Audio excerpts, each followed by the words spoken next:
Tonkonog, and he'll talk about Floer-theoretic heaviness and Lagrangian skeleta. Okay, thank you very much for inviting me here. It's a great pleasure to be back home and to speak here. So this is joint work with Umut Varol-Gunesh from Stanford, who could have easily written all of what I'm going to say on his own, but for some reason he's writing it with me. As you probably know, kind of one general reason why we study symplectic manifolds is that they are natural phase spaces.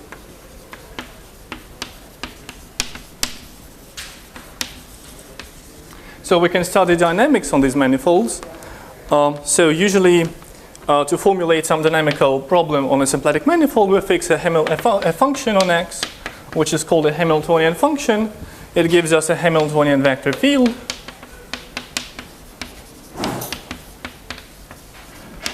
And we can take the time one flow of that Hamiltonian vector field. This is called a Hamiltonian Diffeomorphism.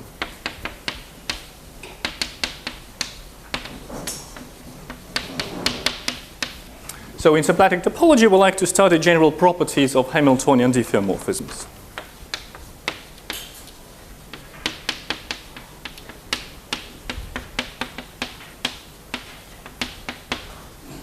So here is one specific question one can address within this circle of questions. Define a subset K in X to be non-displaceable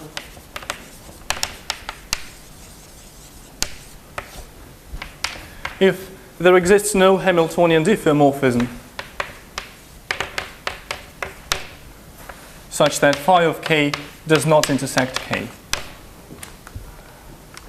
And similarly, we can define for what it means for two different subsets to be non-displaceable. So similarly, we can define what it means for K to be non-displaceable from a different subset K prime. So likewise, there should not exist a Hamiltonian diffeomorphism such that phi of K intersect K prime is empty.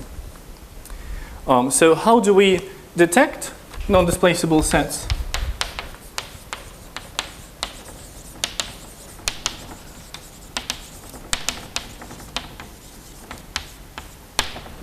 So in the case when the subset in question is a Lagrangian submanifold,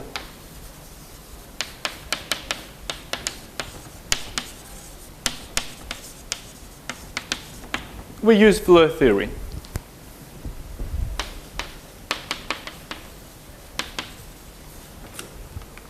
So Floer theory introduces two important notions. So if I take a Lagrangian submanifold L, the first notion provided by Floer theory is the notion of a Floer essential Lagrangian submanifold. This is a Lagrangian submanifold which has non-vanishing self-Floer cohomology, maybe with some bounding cochain. And every Floer essential Lagrangian submanifold is non-displaceable. Another interesting notion is a split generator of the Fukaya category. Well, this is not kind of a very useful notion for just a single smooth Lagrangian submanifold, but you can imagine generalizing this to unions of Lagrangian submanifolds, or when there are much more examples. So roughly speaking, in the Calabi-Yau case, let's say, the definition, which I will not expand on, is that the closed open map from the quantum cohomology of X to the Hochschild cohomology of L, this is some algebraic invariant refining the self-Floer cohomology, should be an isomorphism. So first of all, being a split generator is strictly stronger than being Floer essential. So split generator implies Floer essential, and also it implies a much more strong dynamical property, namely a split generator is non-displaceable not only from itself, but from any other Floer essential Lagrangian.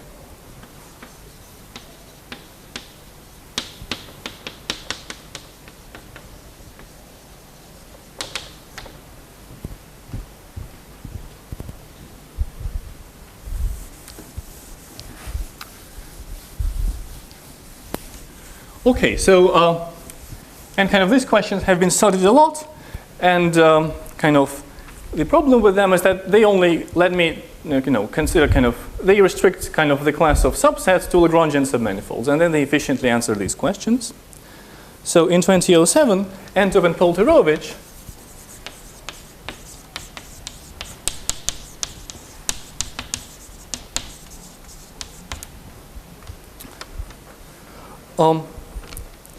so introduced for any compact set in a symplectic manifold. Maybe compact is not even important, but let's keep it. So for any subset of a symplectic manifold, they introduced two notions. The first one is what it means for a subset to be heavy. And I will not give you the definition, but so the main property regarding our non-displaceability question is that any heavy subset is non-displaceable from itself. Excuse me. Yeah?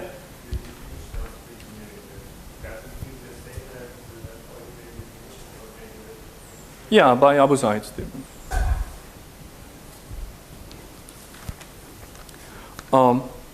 If any other questions? Okay, so, and they give another notion for what it means for a subset to be super heavy. And again, I'm not giving the definition, but there are two properties I would like to keep in mind. First, super heavy implies heavy, and second, super heavy implies that it's non-displaceable from anything heavy.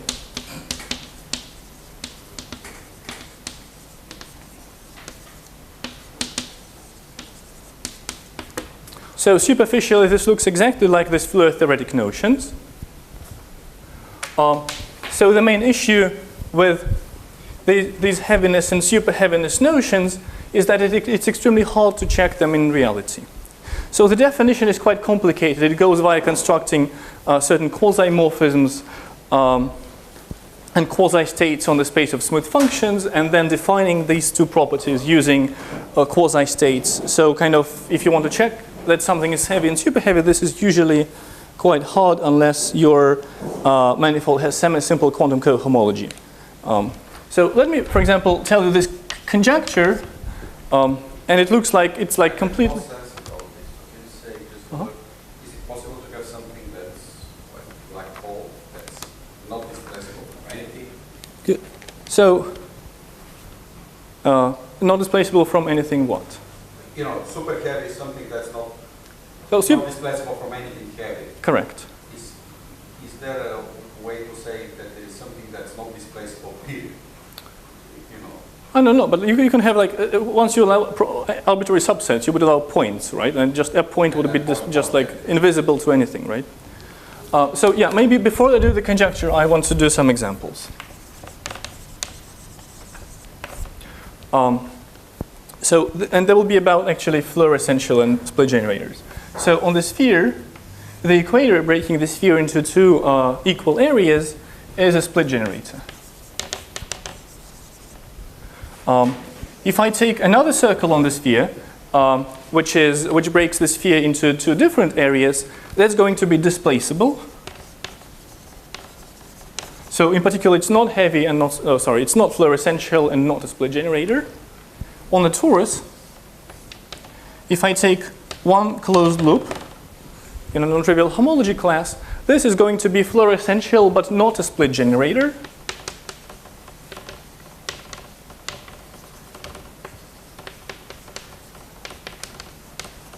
To see that this is not a split generator is obvious because I can find another curve, just a parallel one, which is disjoint from it, and there's also Floer essential. Okay, and the final example, if I take the union of two circles, like the two basic cycles on the torus, their union, well, if I kind of upgrade this notion properly to a union of Lagrangian submanifolds, this is going to be a split generator.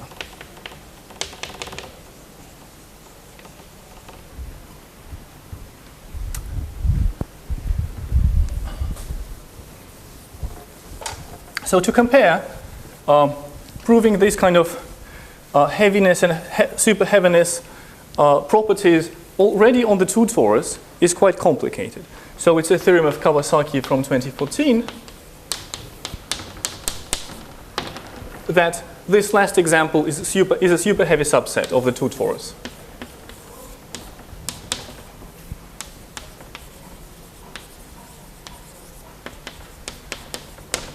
So it's not trivial to check these things.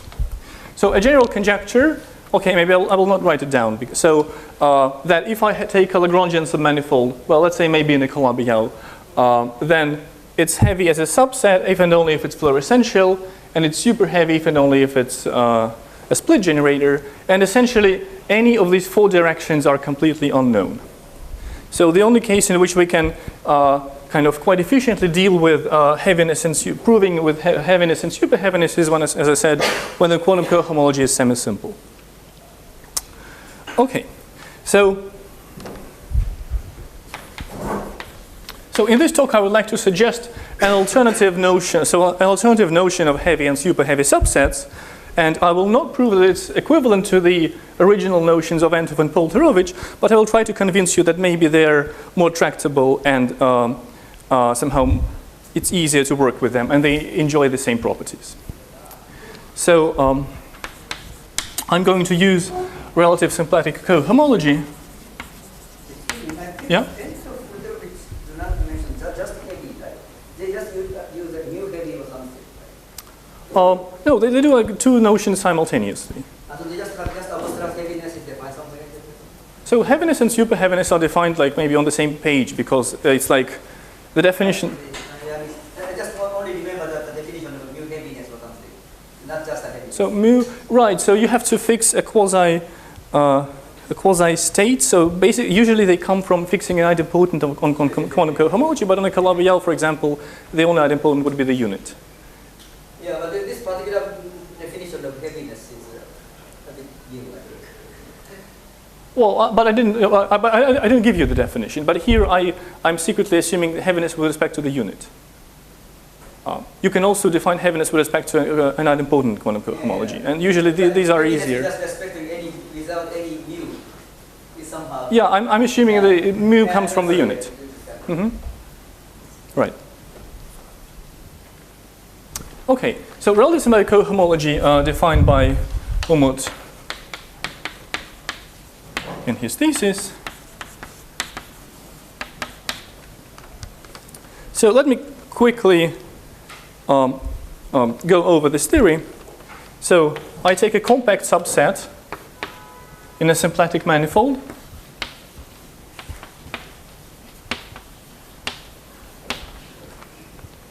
So then, so Umut defines so the relative symplectic cohomology of K as a subset of X.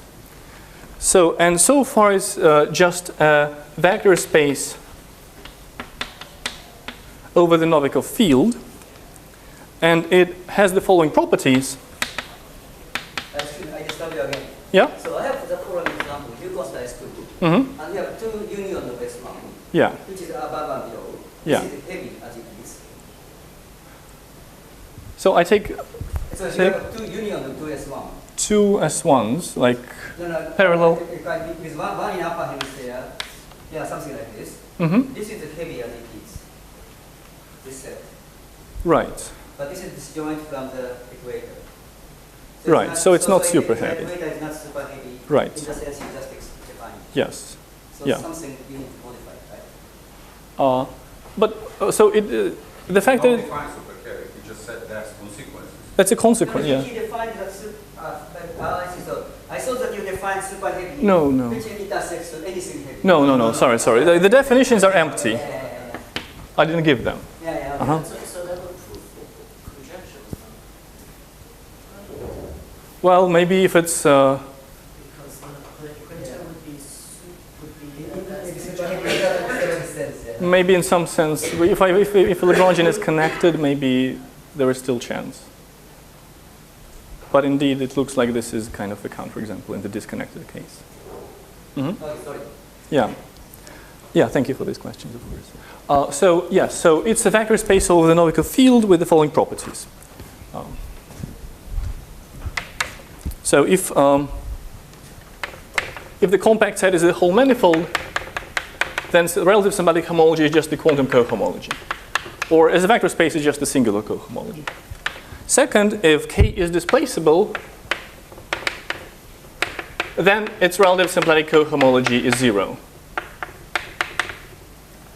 3, so if K prime sits inside K, there are canonical restriction maps, canonical maps from SH of the bigger guy to SH of the smaller guy.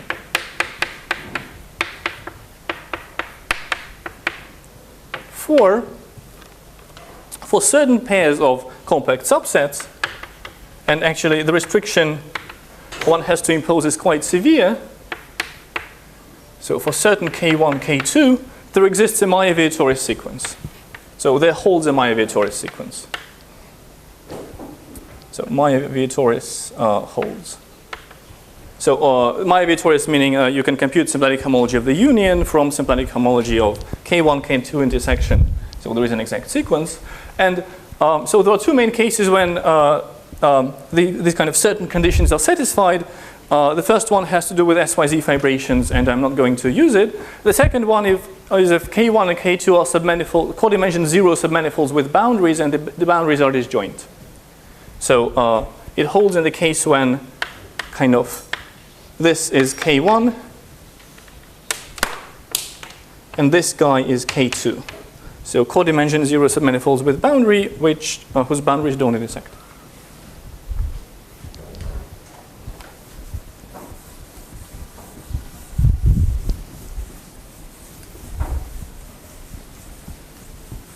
Maybe I can also quickly give the definition of relative symplectic cohomology.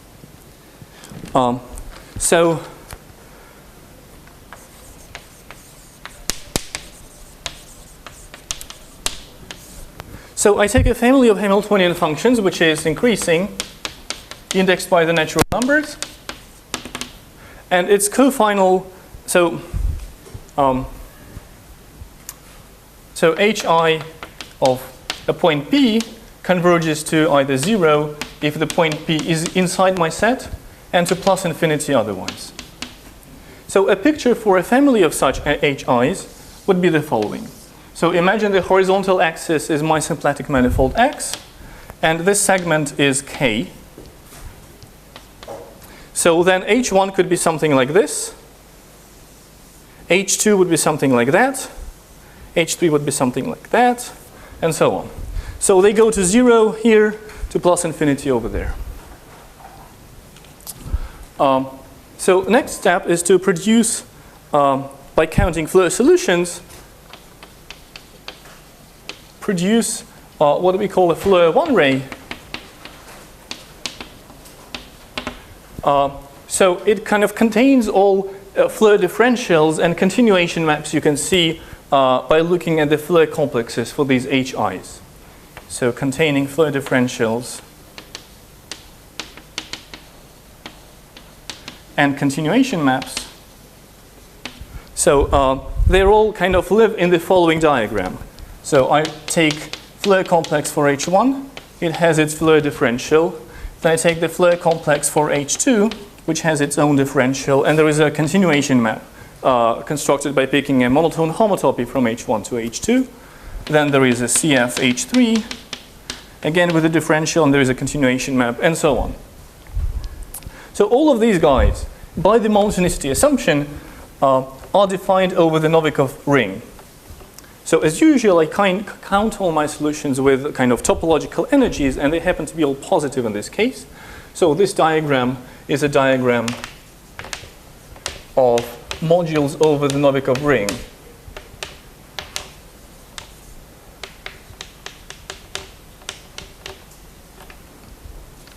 So, and call this diagram curly C. So the last step is to perform some algebra upon C. So relative symplectic homology is the following. You take the telescope of C, or the homotopy co-limit of this diagram, then you complete it over the Novikov ring. This gives you, sorry, there should be modules, there should be chain complexes actually. So then this completed telescope is one chain complex over the Novikov ring. You can take its homology, and then maybe after everything is done, I want to get rid of the torsion to tensor it over lambda. So this is a definition. So it's and kind of, well, the main thing here is taking the completion. So remark, if I don't take completion, so just take that, maybe the same, repeat the same thing, tensor with lambda, this is always going to be isomorphic to quantum cohomology of X, regardless of the subset K. So it's this no completion here. So it's this completion thing which makes this definition sensitive to K. In particular, tells me that whenever K is displaceable, symplectic cohomology vanishes.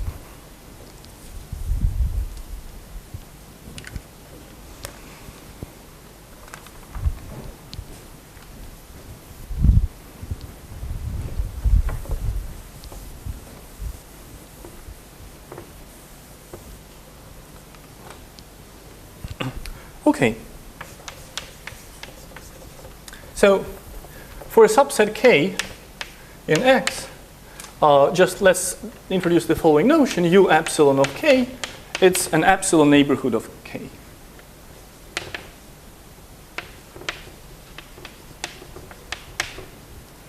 So now we define the following notion for a compact subset in a symplectic manifold. We kind of redefine the notions of heavy and super heavy in the following way. Heavy means so relative symplectic homology of, so we would like to say just SH of K is non-zero. What we actually have to say is that SH of any neighborhood of K is non-zero. And we define K to be super heavy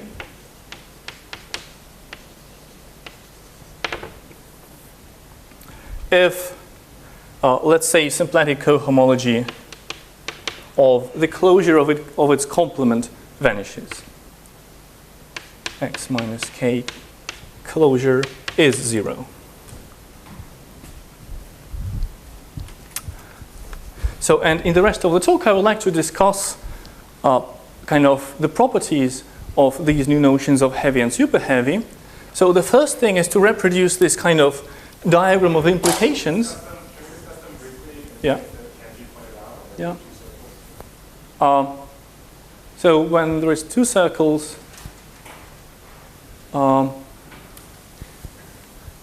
we would definitely be able to prove that. So.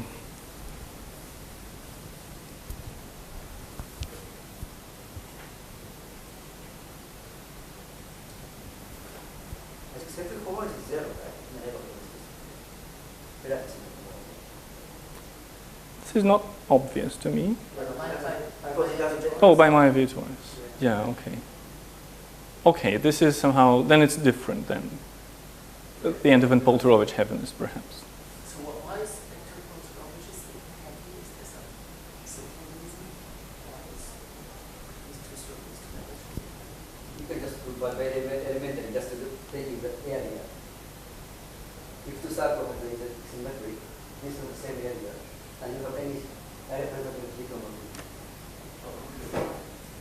But for them, we say that this is stably displaceable.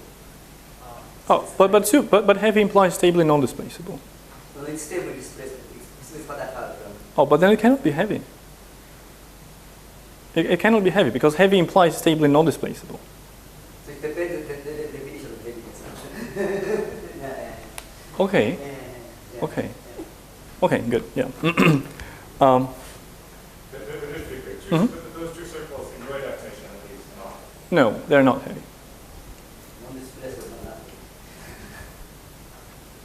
Okay. So so we want first of all to have the following kind of the same diagram we had before. Heavy implies non-displaceable.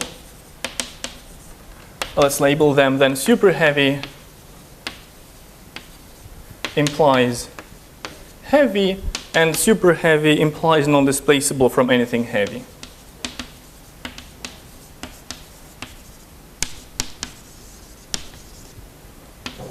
So item 1 here is the thesis of Umut. One of the things in there. So the one thing we prove, so let's say theorem 1.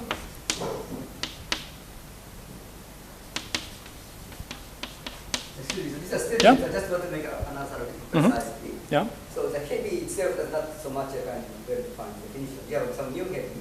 So this statement correct for any fixed field or something like that. So yes, so everything here would be correct for any fixed mu, except that super heavy implies non-displaceable from anything heavy. That would be heavy with respect to the same mu. Yeah. So kind Yeah. of, your theorem just fix some mu, and then kind of correct it. That's particular. True? No, our definition has no mu. So I suppose if it were That's equivalent. the definition of heaviness. Yes, this is the Your definition. definition of heaviness. Yeah, this is the new definition. Yes, and so I would like to, from now on, talk about the new definitions. That's for the next definition. Yes, and I'm not claiming any connection with the previous ones. So I just like override these definitions. Okay, good. Right. So theorem is that implications 2 and 3 hold. So theorem 2.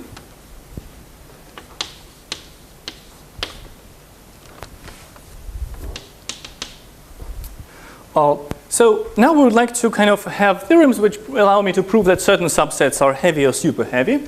Here is one way of testing for heaviness in this new sense. If K contains a Floer-essential Lagrangian, then K is heavy.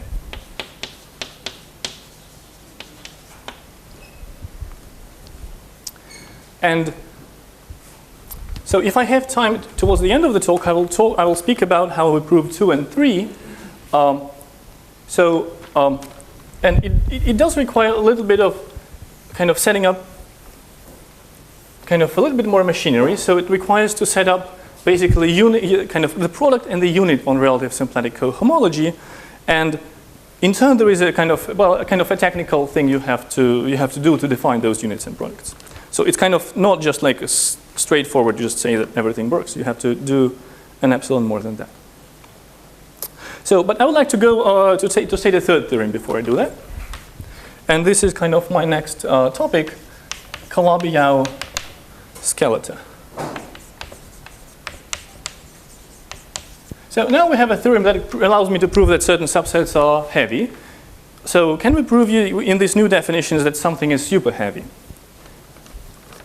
So I'm going to prove that for skeleta of complements of symplectic devices in Calabi-Yau manifolds. So let's recall some general geometry. If I take an integral symplectic manifold,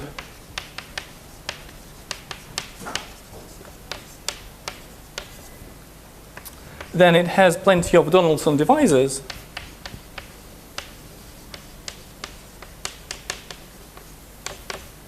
So these are smooth codimension 2 symplectic submanifolds in cohomology class Poincare dual to a multiple of omega.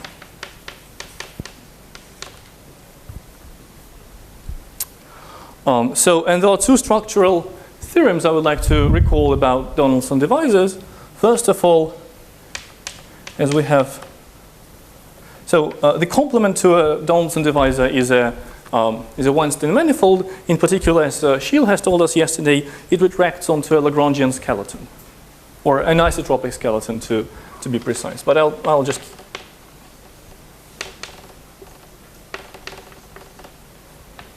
keep calling it Lagrangian because I'm too used to it. L. Let's call it L. Okay, and the second kind of refinement of this thing is what people call the Barone decomposition, or maybe Barone-Giroux decomposition. Yeah? Yeah. If K is a Lagrangian, Yeah. then X minus K closure is X. Right, so yeah, sorry, I should have said U epsilon of k, and then I should say for, maybe better for all epsilon again. So for all epsilon, yeah. Mm-hmm. Yeah, yeah, thank you.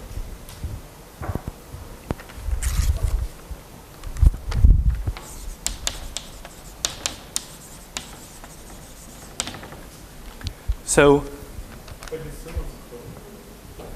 well, but then it's all right. Then it's going to be a manifold with boundary always. You actually care about the... I don't care the closure. I can remove the closure indeed. Yeah. Sorry, because I was thinking like usually of the cases when K is already a codimension zero submanifold with boundary. So. Yeah. When you say for all epsilon, it's okay if it's for all small enough epsilon? It's okay if it's all true for all small enough epsilon. Yeah. One of the theorems we are actually going to prove is like in the course is that if SH of a bigger thing is zero, then SH of anything contained in it is also zero. Okay, so Barone decomposition tells me that in this situation, X can be decomposed as, let's assume that K equals 1.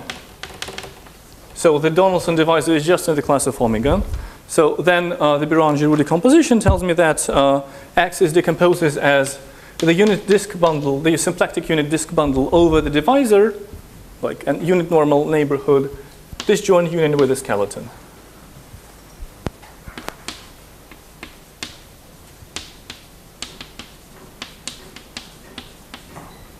Okay, so maybe a general picture is, I don't know, if this is the skeleton L, if this is the divisor D, so then I can take kind of an epsilon neighborhood of the divisor and propagate it all the way so that the unit disk bundle is everything is like covering everything except for L. And maybe one example, if I take the manifold to be the torus and the divisor to be the point, then the skeleton of the complement is that union of two circles that we have already seen.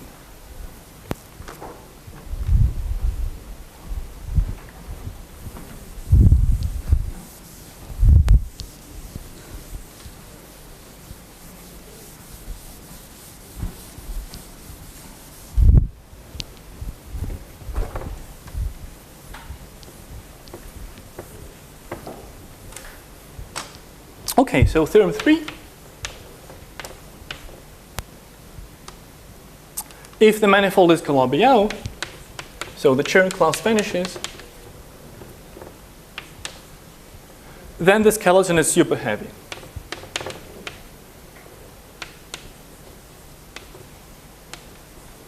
And in particular, it's non-displaceable from any fluorescential Lagrangian submanifold.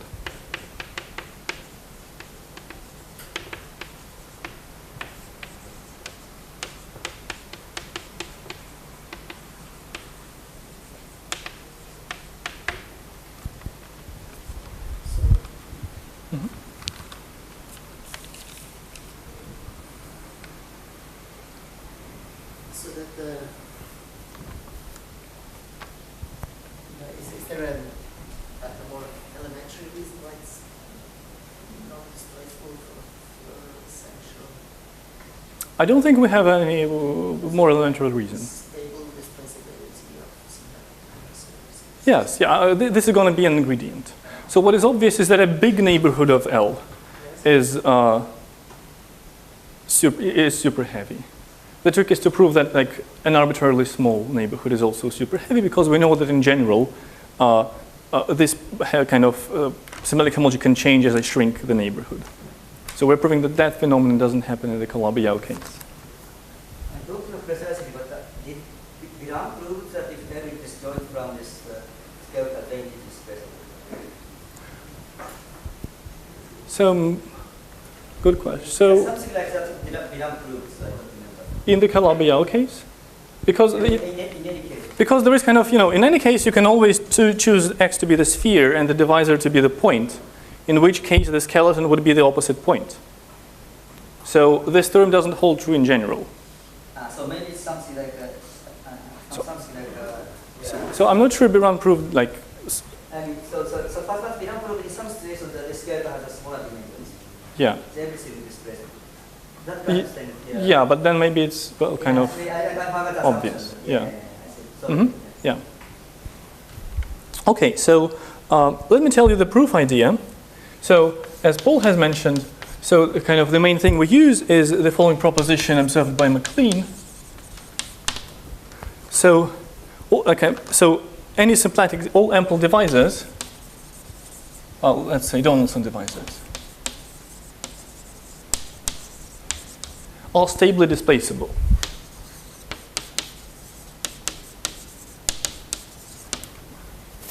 So if we introduce the following, so if we say, okay, so it implies that the symplectic cohomology in X of a small neighborhood of D is 0. Is there some geometric reason to believe that For small m. Floer-theoretic skeleton must be Lagrangian and not spherical? Yes, this, so, yeah, I mean, certainly it follows from this thing. So if it were subcritical, it would be displaceable. We know Floer essentially. Strictly speaking, it doesn't follow. No, it does, because if it were subcritical, then it would be stably displaceable, or from itself, yeah, so it wouldn't be heavy. Do you see that already from chronological reasons, or is now you need this type of argument?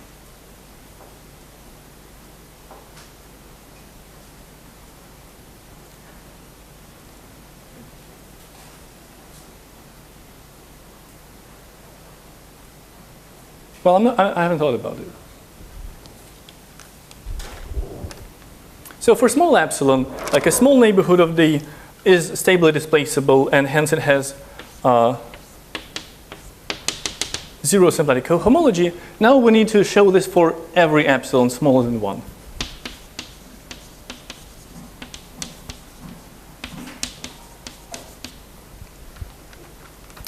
And so the idea, if you take the telescope of this Floer-1 ray computing this symplectic cohomology, so there is a kind of, the first thing is there exists a kind of contact version of the Foucault trick that somehow all structure maps within this telescope are the same, except that the evaluations of these maps can change with epsilon.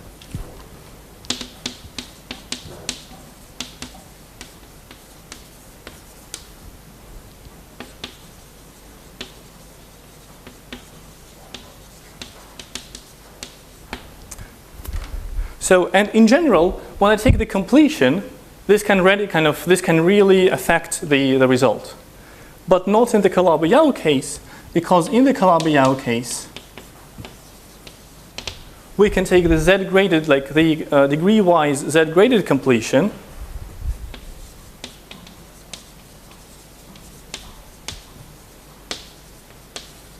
in which case one can arrange this telescope to be finite dimensional in every degree.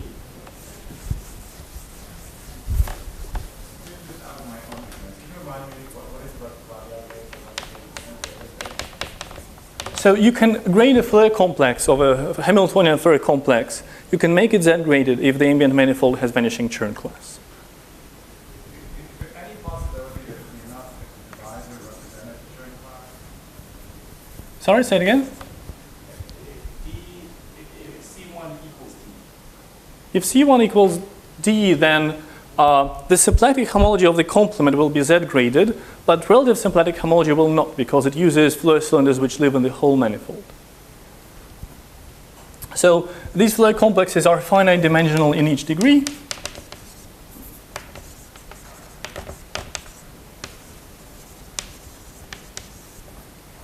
So one can argue that these facts make sure that the homology of the completion does not depend on epsilon.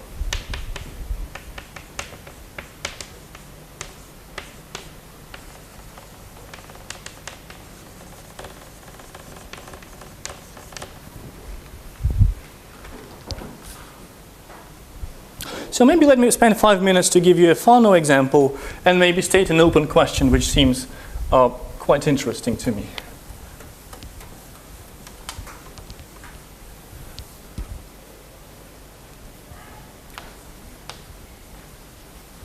So kind of we expect these kind of things to completely break down when for example, X is Fano and D is a sufficiently low degree divisor, whatever that means.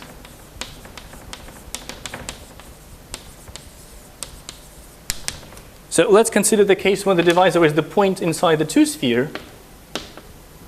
So in that case, if I take this kind of thing, so a small neighborhood of the skeleton, which is the point opposite, then if this is K and this is greater than 1/2, then SH of K is 0. And if I take a compact set which encloses more than half area, then its symplectic cohomology is the homology of S2. So in particular, it kind of violates this independence on epsilon, which was true in the Calabi-Yau case.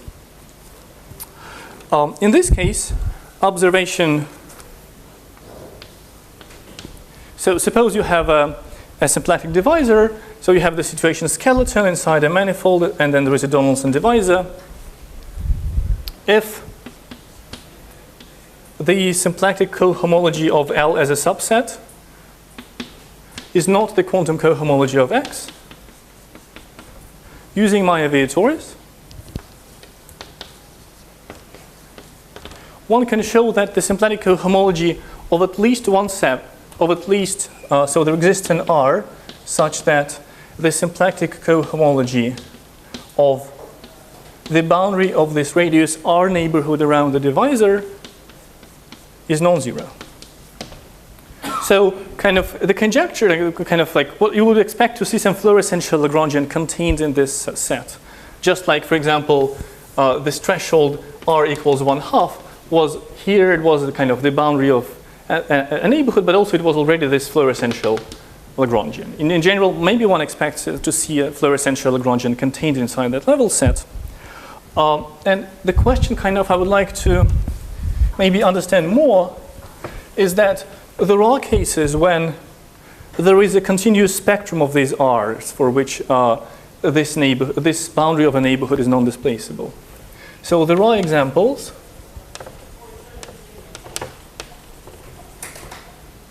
of X and D such that so the symplectic, let's say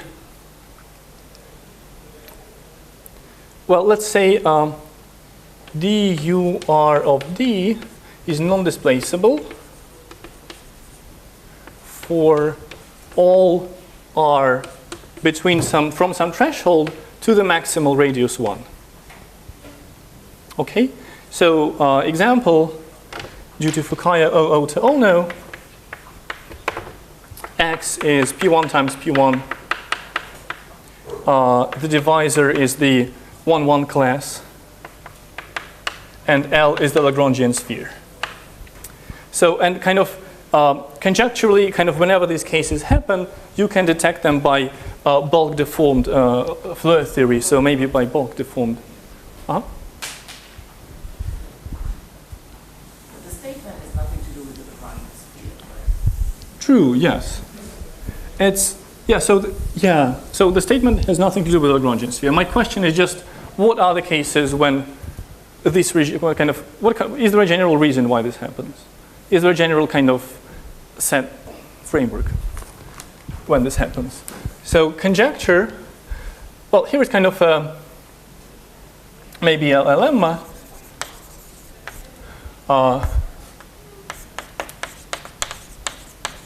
So with Renato Viana, we took X to be the cubic surface, and the divisor is the hyperplane section, Then we could prove that. So L, we could compute the skeleton of that. It's the following Lagrangian. It's like this funny graph times S1. And kind of one can generate the cubic surface in a slightly strange way to a union of three lines, not in the way people do in the mirror symmetry thing, but like this. So we can generate X to a union of three P1s which look like three P2s which look like a book. And in that case, the hyperplane, the plane section is this. And the skeleton sits here. And the conjecture, and there are more special fibers which kind of live here. Anyway, so the conjecture is that there is a spectrum of non-displaceable fibers living over here.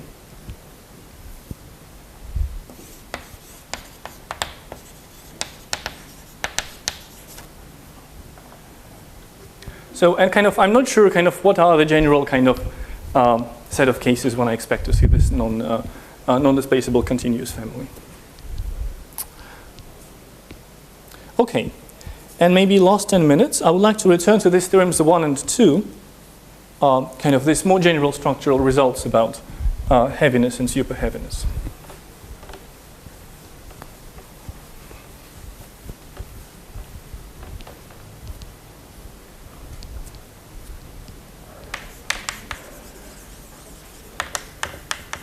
So algebraic structures.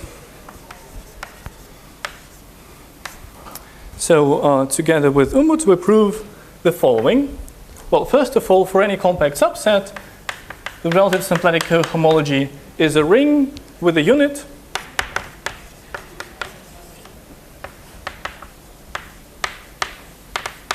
(1k). Units are respected by restriction maps.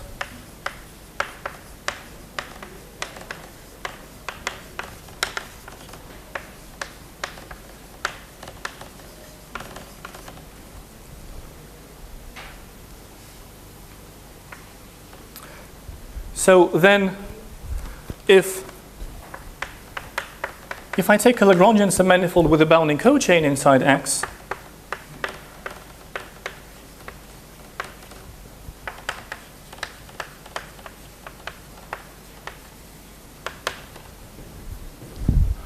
then one can define a Lagrangian version of relative symplectic cohomology with respect to any subset K.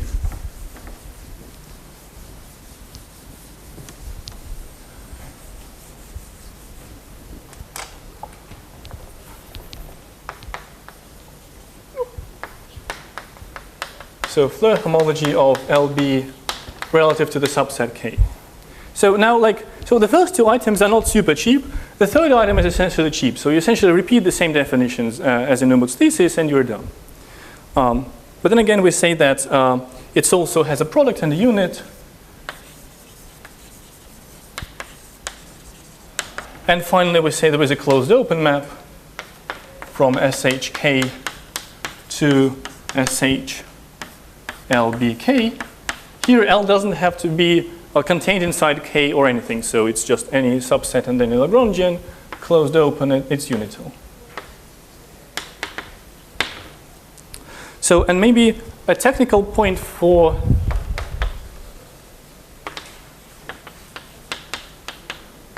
experts, it's not super obvious how to set up rings and especially units. So to set up units,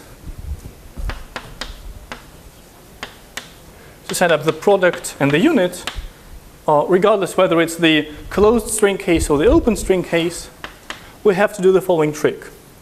First,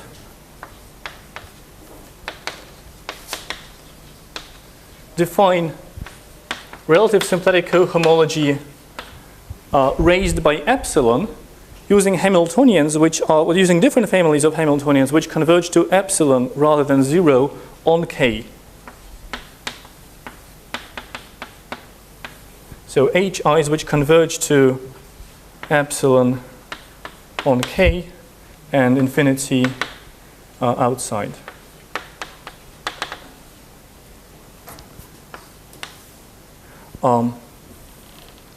So we use these kinds of Hamiltonians.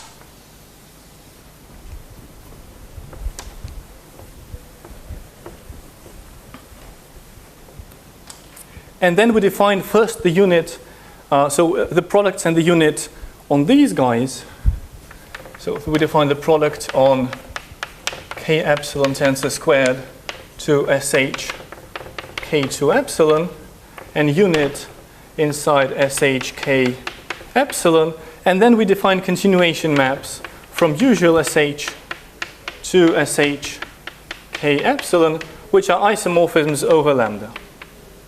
And then by using these isomorphisms, we pull back these algebraic structures to actual symplectic cohomology.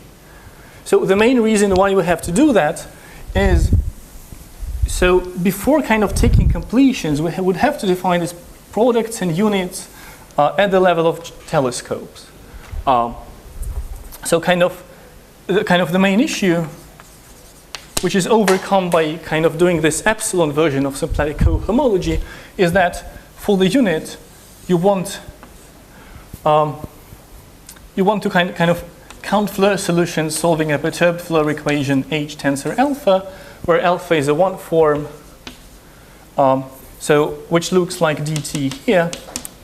And in order for the topological LNG of these guys to be positive, that's something we always need to be able to work in the context of modules over the Novikov ring. We would need that the differential of H tensor lambda is greater or equal than 0 everywhere in my domain. And it's hard to arrange this. Maybe, I'm not sure if it's possible to arrange that if H is non-positive. Unless H greater than 0 everywhere.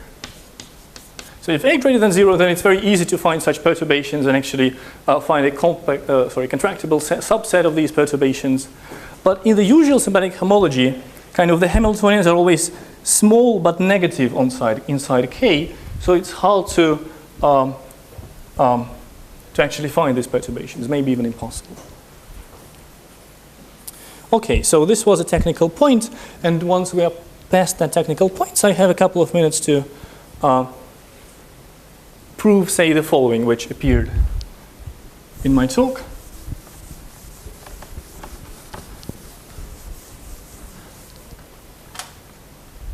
Let's now prove that, for example, if a subset contains a Floer essential Lagrangian, K contains L, and HFLL is non-zero, then K is heavy. So symplectic homology of K, or any neighborhood of K,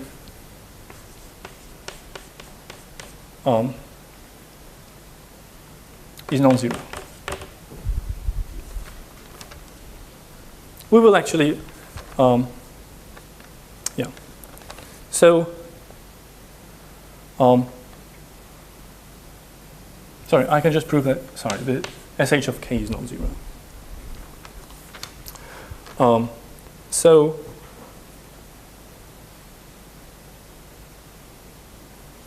And I want to say that K is like a codimension zero manifold with boundary. Okay, so let K prime be X minus K plus epsilon neighborhood. So L is contained in K. I can arrange that L is disjoint from K prime.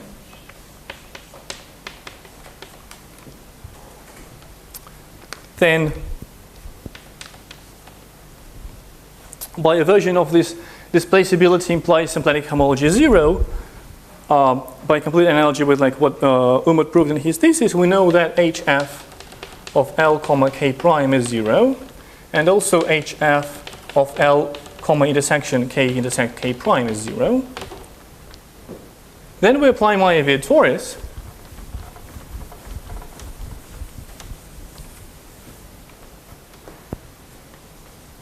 which tells me that HF of L with K is equal to itself Floer cohomology, computed in the ambient manifold, which is assumed to be non-zero. Now this guy has a unit, 1L, so, and this guy has a unit 1L comma K, which is non-zero.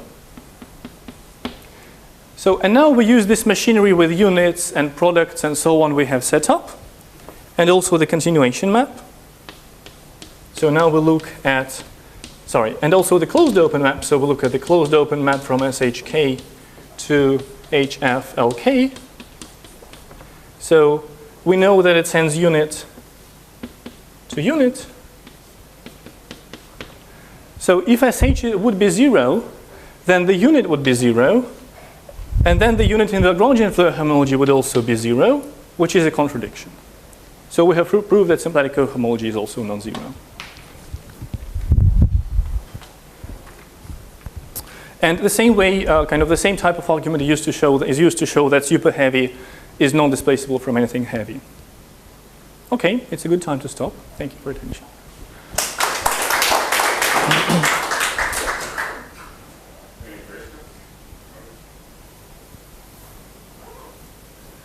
Yeah. So as Tonkonog Floer-theoretic proof, you have a finitely many Hamiltonian which are committed then one of these intersection of the fibers heavy in that sense. Mm-hmm. Yeah, Umut's thesis already proves a stronger version of that, using relative symplectic homology. Because my Vietoris holds for kind of subsets pulled back from a base of an SYZ fibration. That was the main point of the thesis, one of the main points. So can I prove something like a non-displaceability of some coisotropic sum-manifold or kind of thing like that using this kind? So, well, this kind of neighborhoods of devices, right? Oh, We had an example of like that. So kind of, if we absolutely know that this skeleton is not super heavy, there must be one neighborhood of the divisor which is non-displaceable. But this doesn't require the machinery we do, so it kind of follows basically from my Vietoris and nothing else. One challenging question is, I think that the long-standing open question, you have any coisotropic sum-manifold, Mm-hmm. its displaceable energy is positive, right? Right. Can you imagine we can use this kind of Uh-huh. this question? Right. So, well, in principle, you can in the end, we tensor everything with lambda, so we kill torsion. But if you don't kill the torsion, you kind of, this theory can be sensitive to these displacement energy questions. But I haven't thought about that. What is the question? So if I understand you correctly, so One long-standing problem, if you have any coisotropic sum-manifold, then you try to find the displacement energy for this to itself. And it is conjectured to be always positive. so it Now, can when I be, get it, but right. Checano. And he has this kind of thing, so I just wonder whether this kind of thing is going to be useful for Mm-hmm. Yeah. You know any, so it's like bond collateral, Yeah. where C1X is D. C1x is D. Yeah. Do you know any example when the skeleton is not non-displaceable, stably non-displaceable? Well, the sphere and the point. That's not bond collateral. Why not? The C1X is Okay. Yeah. So yeah. Sorry. So indeed. So if C1x is equal to D and x is Fano, I think we can also prove that the skeleton is super heavy. It is just harder. So we expect that if you have a Fano and the divisor is either the Chern class or bigger than the Chern class, then the skeleton is also super heavy. But then somehow you need to use some other arguments like, Gnatner and Pomerleanu have this kind of condition for what it means for a divisor to be topological. Kind of it means it's sufficiently high degree. Roughly under those assumptions, we expect the skeleton to be super heavy.